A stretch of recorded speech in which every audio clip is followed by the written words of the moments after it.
자, 남신이주 유동 박씨 봉방이라는 시예요. 백석의 시고요. 백석 들어봤습니까? 네. 네. 맞아요. 수라. 맞아. 그 심청이 그 아버지 이름 뭐죠?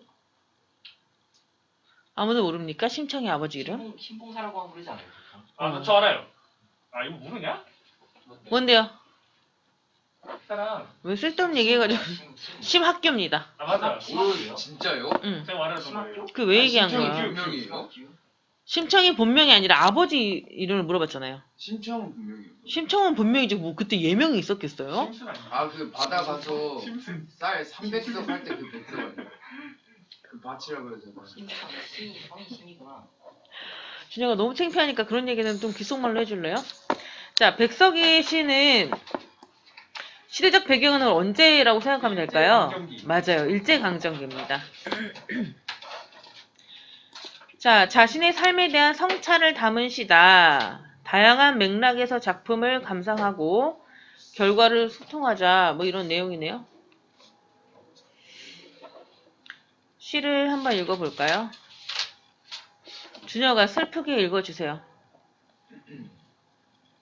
이거 다요? 네.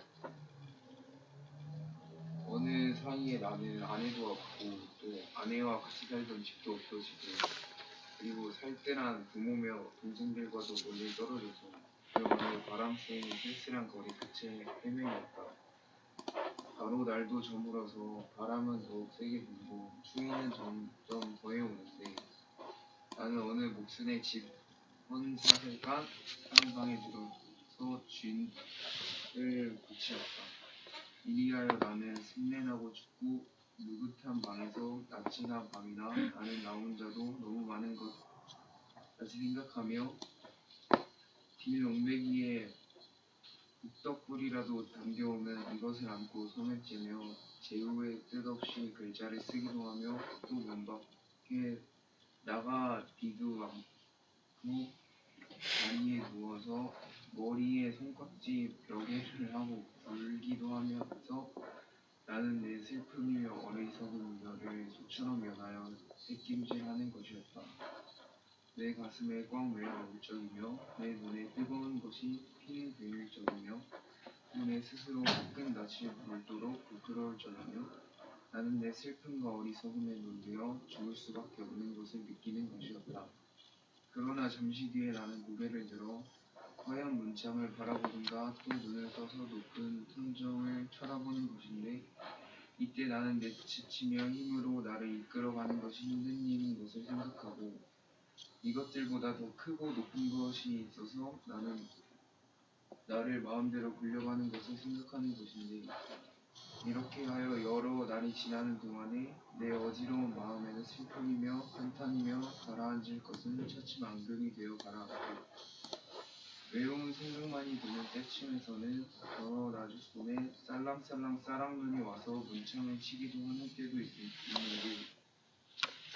나는 이런 저녁에는 화로를 더욱 다가끼며 무릎을 꿇어보며 어니 먼 산 뒤겹에 마을섭에 따로 외로이 서서 어두워 오는데 하이하니 눈을 맞을 그 마른 잎새에는 살랑살랑 소리도 나며 눈을 맞을 그 드물다는 굵고 정한 갈매나무라는 나무를 생각하는 것이었다. 무슨 내용인지 알겠습니까? 네, 시적 화자가 등장합니까? 굉장해요. 맞아요. 나라는 시적 화자 등장하고요. 그럼 이 시적 화자가 처해 있는 상황은 어떤 상황인 것 같아요? 저는 목순에서 이제 같이 지내는 거죠. 그런데 얘의 감정은 어때? 좀 추워요. 추운 것 같고 또 슬퍼요. 슬픈 것 같아. 그리고 배고파요. 배가 고프다고요? 맨 마지막엔 어때요? 어떤 태도를 갖고 있어요? 의지적이. 뭔가 의지적이라는 걸 어떻게 알 수 있습니까? 갈매나무요, 갈매나무. 갈매나무가 왜? 굳고 정한 갈매나무. 맞아요. 굳은 이미지, 씩씩한 이미지의 갈매나무를 생각한다라고 했으니까 이 사람도 이런 마음을 먹었겠구나라고 추측할 수 있겠죠. 근데 원래 사람은 생각은 잘하죠. 네, 맞아요. 근데 그 생각이 중요한 것이죠. 자, 이거 한번 볼까요? 남신이주 유동 박시봉방. 자유시 서정시고요. 고백적, 성찰적, 의지적, 유랑 떠돌아다니는 삶 중에 이 시를 쓴 것 같아요. 무기력한 삶에 대한 뭐예요? 반성. 반성과 새로운 삶에 대한 의지. 의지. 무슨 형식을 빌렸을까요?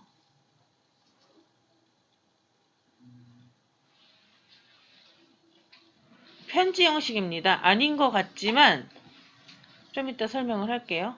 편지 형식을 빌려서 시적 화자의 근황, 나 어떻게 지내고 있는지를 드러내주는 거고요. 뭘까? 토요. 그렇지. 토속적인 소재와 방언이요. 어떻게 알았어? 써져 있어요. 방언을 통해서 향토적 시골 분위기를 형성해주고요. 산문이 뭐죠? 한문이 이제 그 약간 소설 쓰는 그 느낌 아니에요? 맞아요. 줄글이라고 해서 줄줄줄줄 쓰는 글이에요. 반대는 문문. 그렇지. 산문이면 바다문 아닌가요? 너무 창피해 진짜 준혁아. 아저씨야 뭐야. 뭐를 통해서 내재율을 획득하죠? 쉼표요. 맞아요. 어디 나와있어 이게? 쉼표를 통해서. 시를 한번 볼게요 먼저. 자, 시를 보면서 너희들은 이제 낯선 시가 나올 때도 이 시가 어떤 특징을 갖고 있는지 스스로 찾을 수 있어야 합니다. 자, 남신이주 유동 박시봉방은요 주소입니다. 오토바이 저렇게 타면 안 돼. 남신이주에 머무르고 있는 사는 박시봉이라는 사람의 방에 새들어 산다는 주소예요. 그래서 이걸 보면 시면은 외국 아니에요? 우리나라가요?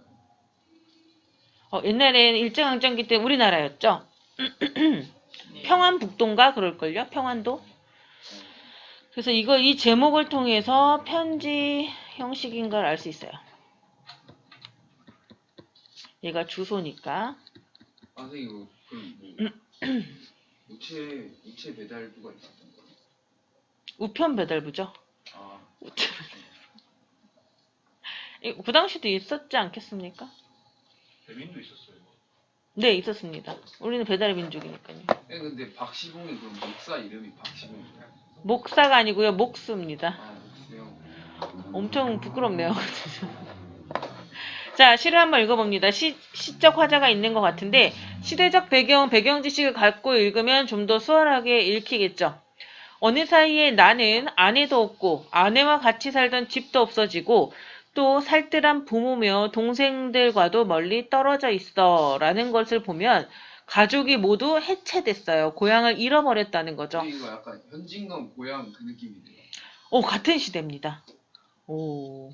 그리고 참고로 한다면 아까 동건아에 무슨 작품 배웠다 그랬죠? 백석의 설아요. 수라라는 작품과도 연결이 되겠죠. 거미가족의 이산. 해치. 맞아요. 자, 그게 이 사람한테는 CF예요. 참고. CF가 참고예요. 그럼 뭐요? Careful. 캐- 아니 진짜요. CF 참고 아니면 CF 참고라던데? 너무 그렇게 주의예요. 주의. 진짜로? 네. 참고 표시라고 알고 있었는데? 아니에요. 자, 그러면 딴 걸로 맞지? 바꿀까요? 이게 진짜 참고라는 표시, 그거 케어풀이라고? 네. 와, 그럼 참고는 어떻게 써야 돼? 몰라요. 그냥 exam플로 하는 거 어때요? EX. 얘가 그건 진짜 아니니까 아니지. 더하기. 자, 더해서 보시오 이런 거죠. 그 어느 바람 쐬인 쓸쓸한 거리 끝에 헤매었다. 얘는 거리를 헤매고 있었어. 유랑하는 삶을 살았다는 것을 알 수 있고요. 자, 바로 날도 저물어서 바람은 더욱 세게 불고 추위는 더해옵니다. 나는 어느 목수네 박시봉 씨, 박시봉이라는 목수네 집에 헌 자리를 깐 한 방에 들어가서 쥔을 붙였다. 쥔을 붙였다는 것은 새 들어 산다라는 거네요. 헌사슬간이 뭐예요? 이게 뭐 돗자리 같은 거래요. 아, 이게 낡은 돗자리 같은 걸 깐 방에 들어가서 새를 들어 살기 시작했대. 이리하여 나는 이 습내나는 춥고 눅눅한 방에서 낮이나 밤이나 나는 나 혼자도 너무 많은 것 같이 생각해. 그럼 뭐야? 감당하기가 너무 힘들어. 내 한 몸도 이러는 거죠. 디롱배기는 질그릇. 이게 질그릇이 뭔지 압니까? 이게 진흙으로 빚은 그릇. 여기 옛날에는요. 여기에 숯 같은 걸 담아서 난로처럼 썼대요. 디롱배기에 북덕불이라도 담겨 오면 이것을 안고 손을 째며 따뜻하니까. 불을 안아요? 이렇게 질그릇에 황토로 된 그릇 같은 거에다가 불을 담아와. 네. 그러면 그 그릇이 따뜻해질 거 아니야? 네. 그래서 온기 핫팩처럼. 아니 근데 그 녹는 하는지 거 아니에요? 그렇게 미칠 듯이 뜨겁진 않은가 봐요. 그릇이. 자, 이것을 안고 손을 째며 제 위에 뜻없이 글자를 쓰기도 하며 이게 활활 타오르는 모닥불 같은 게 아니니까 재가 있나 봐요. 숯 같은 걸 대는 것 같은데요. 제 위에 뜻없이 글자를 쓰기도 하며 또 문 밖에 나가지도 않고 자리에 누워서 머리에 손깍지 벽에를 하고 구르기도 하면서 자 이렇게 시간을 보내며 나는 내 슬픔이며 어리석음이며를 소처럼 연하여 새김질하는 것이었다. 소가 이렇게 먹은 거를 뱉었다가 다시 먹고 한 걸 뭐라 그러죠? 되새김질하는 것처럼 나의 이런 정서들을 계속해서 떠올린다는 것이에요. 그러면 반성이 되겠죠. 아 배고파서 이런 게 아니에요? 배고파서 슬픔을 되새김질한다? 근데 이해가 안 되는 게요. 시적이네요. 여기 반성한다 나와 있잖아요. 이걸 왜 반성하는 거예요? 본인이 잘못한 거예요. 사실 가정이 파탄난 게 본인 때문이 아니라 일제강점기 때문에. 뭐 이때 얘가 무슨 생각을 했는지 잘 모르겠지만 여기 보면 내 슬픔과 어리석음이라고 돼 있어요. 그러니까 본인 때문에. 그래서 윤동주 메타 아니야? 그런가? 아니 근데 이 시대에 아무것도 할 수 없었던 자기 자신을. 아 내가 이렇게 했으면 가족과 헤어지지 않았을 텐데 이런 생각을 하지 않았을까요? 너무 비관적이지? 그러니까 시를 썼죠. 자 승질나게 하지 마시고요. 내 가슴이 꽉 메울 적이며 내 눈에 뜨거운 것이 핑 괴여 눈물이 나는 것 같아요. 또 내 스스로 화끈 낯이 불도록 부끄러울 적이며 이런 거 단어 읽을 때 주의를 좀 하셔야 되겠죠?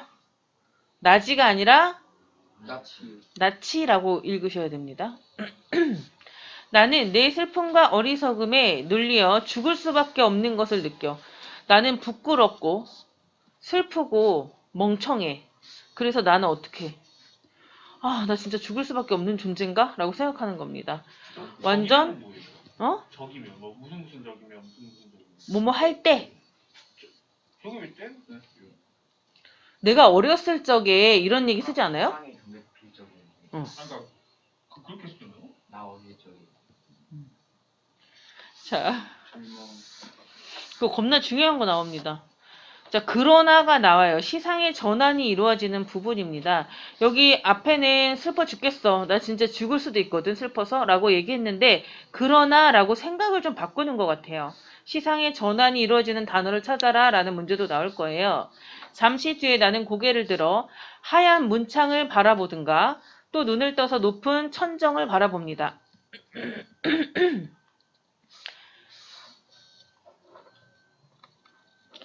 이때 나는 내 뜻이며 내 힘으로 나를 이끌어가는 것이 힘든 것임을 생각한다.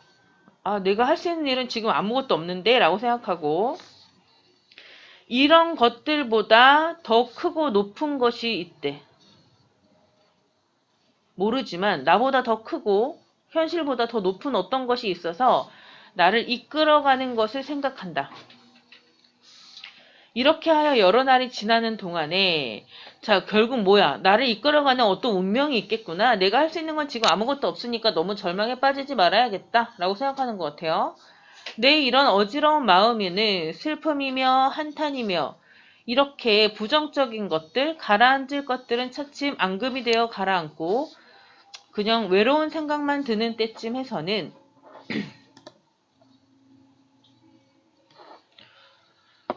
더러 나주소는 저녁입니다. 이게 지금 우리나라에서는 쓰지 않는 방언이겠죠. 평안도 사투리니까. 쌀랑쌀랑 이거 뭐야? 음성상징. 의태어예요. 음성상징어입니다. 의태어 지금. 의태어 같죠? 소리가 나진 않으니까. 소리가 나서 쌀랑눈인가? 아니야. 싸락싸락 소리 나가지고 싸락. 그런 거 아니야? 뭐, 쌀락쌀락은 밟을 때 소리 아닙니까? 네. 그래서 싸락. 아, 지워. 음성상징어입니다. 아무 싸랑싸랑은 의태어 아니에요? 몰라, 소리가 나는 거 아니야? 쌀랑쌀랑은 의태어. 싸락. 싸락. 몰라, 이게 싸락 말하다 보니까. 싸락놈이지. 싸락. 그래서 소리가 나는 거. 자, 창문을 치기도 하는 때도 있는데, 나는 이런 저녁에는 화로 난로입니다. 난로를 더욱 다가 끼며 무릎을 꿇어보며, 어느 먼 산 뒤 옆에 바위 섭에 따로 외로이 서 있어. 누가? 내가. 아니지. 왜요? 외로이 서서 어두워 오는데 하이하니 눈을 맞을. 입새. 그럼 얘는 누구야, 주체가? 입새요. 그 아니, 마당에 눈이요, 나온 눈. 암탉 그 아. 주인공 이름 입새 아니에요? 아, 모르겠어요. 나 안 눈이요, 봤어요. 눈. 아니, 눈이 어디 입새가 있어. 아니, 잠깐만요. 나무야, 나무. 나무죠. 나무로 어느 산 옆에 외로이 서 있는 어두워 오는데 눈을 맞을 그 마른 잎새에는 쌀랑쌀랑 소리도 나면서 의성어네요. 쌀랑쌀랑 소리가 나잖아요. 와우. 맞지? 이건 시인의 마음이니까요. 소리도 나면서 눈을 맞고 있는 누구? 갈매나무를 생각하는 거죠. 이게 그러니까 어디서부터 뭐가 바뀌는 나는 이런 저녁에는 화로를 더욱 가까스며 무릎을 꿇어 보면까지는 주체가 나인 거죠. 내가 무릎을 꿇고 이러한 상태의 갈매나무를 생각한다 라고 생각하는 거죠. 아 약간 도치네요. 그러니까 이 을까지가 다 수식이야, 세 줄이. 그렇지. 여기 갈매나무를 꾸며주는 말. 이게 수식이야, 여기. 여기는 그냥 빌드업이야, 여기까지가. 자, 이런 건 뭐라고 합니까? 하이아니? 색채요. 그렇지. 시각적 색채어도 되고 또 이미지, 심상. 시각적 이미지가 또 시체요. 했잖아. 시적 허용. 시적 고용이죠. 아, 자, 그 드물다는 건 좋은 겁니까? 아니요. 레어. 시소성, 그렇지. 시소성 있잖아요. 거지. 그죠? 굳고 깨끗한 갈매나무라는 나무를 생각한다라는 건데 나는 갈매나무처럼 씩씩하게 살고 싶어라고 하지 않고 갈매나무를 생각만 하고 있죠. 그러면 내가 이렇게 살고 싶다라고 얘기하는 게 아니라 객관적으로 나타내 주는 거예요. 이게 객관적 상관물의 역할을 하는 거죠. 겁나 중요하지요. 왜 그까지 상관없어? 화자의 지향하는 삶을 드러내기는 하지만 감정이 드러나 있지 않으니까 객관적으로 표현한 거죠. 감정이 드러나야. 객관적 생각. 겁나 중요해. 여기서 말하는 객관적 상관물은 객관적으로 보여주기만 하지 감정은 드러나지 않는 거죠. 감정이 드러난 거 아니에요? 어디요? 생각한다고 써 있는데? 감정은 아니지. 자기 생각하는 거니까. 그게 감정은 아니지. 객관적인 건 아니잖아요. 자기 생각인데. 생각을 객관화시킨 거잖아, 발매나무.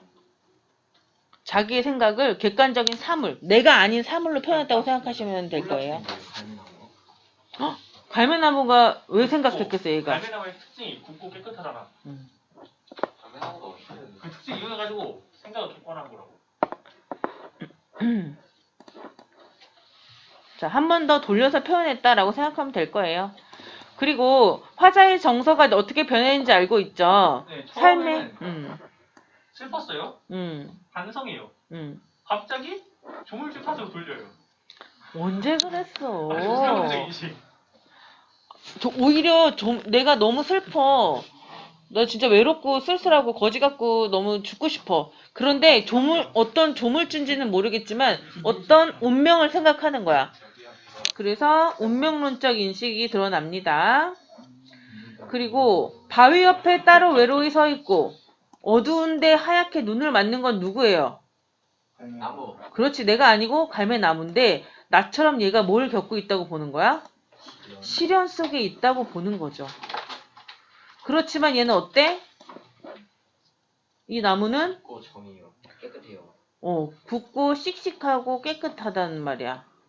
그럼 나도 이런 존재가 돼야 되겠다라는 다짐을 속으로 하고 있는 거죠. 선생님, 그러니까 정서의 변화예요. 응. 그 새로운 삶에 대한 의지도 포함해야 돼요. 의지. 마지막엔 그렇게 됐으니까요. 마지막에 의지를 가졌다 이렇게 볼 수 있겠죠. 이거 한번 볼까요? 백석이 왜 유랑했는지가 나와 있네요. 자, 백석은 일본 유학 이후 1945년 신의주를 거쳐 고향 종주로 돌아오기 전까지 일본 서울 함흥 만주 등지로 거처를 옮겨 다녔대. 이를 통해서 나그네 생활, 유랑 생활을 했음을 짐작할 수 있다라는 거고요. 요번에 수능 특강에도 백석의 시가 나오는 것 같던데.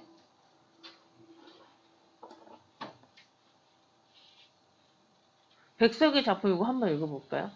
높은 시름이 있고 높은 슬픔이 있는 호는 영혼은 복된 것 아니겠습니까? 진실로 인생을 사랑하고 생명을 아끼는 마음이라면 어떻게 슬프고 시름차지 아니하겠습니까? 그러면 긍정적인 마음에는 슬픈 것이 오히려 복된 것이다 라고 생각을 하고 있네요. 시인은 슬픈 사람입니다. 세상에 온갖 슬프지 않은 것에 슬퍼할 줄 아는 영혼입니다. 외로운 것을 즐기는 마음도 세상 더러운 속중을 보고 친구야 하고 부르는 것도 태양의 등진거리를 다 떨어진 병정구들을 끄고 휘파람을 불며 지나가는 마음도 다 슬픈 정신입니다. 이렇게 진실로 슬픈 정신에게야 속된 세상에 가득 찬 근심과 수고가 무엇이겠습니까? 시인은 슬프고 근심스럽고 외로운 탓에 그 즐거움이 마음을 왕래한다 라고 얘기했네요. 그래서 이런 시인의 슬픈 마음을 긍정적으로 보고 있다는 걸 알 수 있겠죠. 자, 뒤에 있는 거는 김소진이라는 소설가의 갈매나무를 찾아서. 소설이거든요. 그것도 학습 활동에 나오니까 알아두시고. 그 뒤에 보시면 작품 마무리 한번 볼까요? 이것도. 자, 얘는 유랑하는 생활의 비애를 노래하고 있는데 높은 의지를 잃지 않는 시인의 모습을 담고 있다. 자, 남신의주의 유동에 사는 박시봉 씨의 집에서라는 뜻, 즉 주소를 나타내는 거예요. 자신의 처지, 그리고 독백 형식 이런 것들로 나눠진다는 거죠. 박시봉이라는 사람은 그 가상의 인물이에요. 진짜인 것 같아요. 백석이랑 뭔가 관련이 있냐고요? 백석이 그 사람의 집에 새들어 살았던 거지. 집주인인 거죠. 그래서 가족과 떨어져 타지에서 지내면서 슬프고 부끄러운 자신의 삶을 돌아보는 것 같아. 그런데 그 부정적인 상황에서도 갈매나무 같은 굳고 정한 존재가 되고 싶다라는 태도가 드러난다. 산문체의 유장한 호흡과 내면의 진정성 있는 어조가 시의 품격을 높여준다. 선생님, 근데 그 박시봉이 목수잖아요. 네. 그럼 목수가 그 갈매나무를 부숴버리는 거 아니에요? 네, 맞아요. 그러면 결국에는 망할. 쓸데없는 소리 좀 하지 말라고. 자, 성질나게 하지 마시라고요. 시인 유명한 사람은 많이 볼 수 있겠죠. 연봉 얼마나 돼요? 전화하는데 좀 못 받을 것 같은데. 이 당시에는 더더욱 그랬겠죠. 시인들은 너무나 비싸. 책이 팔린다고. 무슨 나오는데? 대문 길잡고 내가 썼는데도 얼마씩 벌 텐데. 오늘 애플 그게 나오던데. 애플 사장 연봉은 얼마인지 알아? 요번에 1200억이 나왔대요. 1년에. 계산도 안 돼. 1200억이요? 네. 제 정상이 아니고. 근데 세금 얼마 때? 연봉이니까 1년에 그만큼 받으면 월 얼마를 받는 거니? 근데 그 세금 뗀 거예요. 아니 근데 우리나라 세금 아니요, 수령액이래요. 선생님 그만큼 유럽식으로 가잖아. 너무 심했거든. 자, 시끄럽습니다. 자, 우리 같이 나오는 시조도 문제에 자꾸 출제가 될 거예요. 백석이 흰 바람벽이 있어 라는 시도 있고요. 내가 본 일제강점기 시인 중에 백석이 제일 잘생겼어요. 엄청 잘생겼더라고요. 사진을 넣었으면 좋았을 텐데. 김, 김남조의 겨울바다도 삶의 극복 의지가 있는 시들이랑 같이 엮어서 문제가 출제가 되겠죠.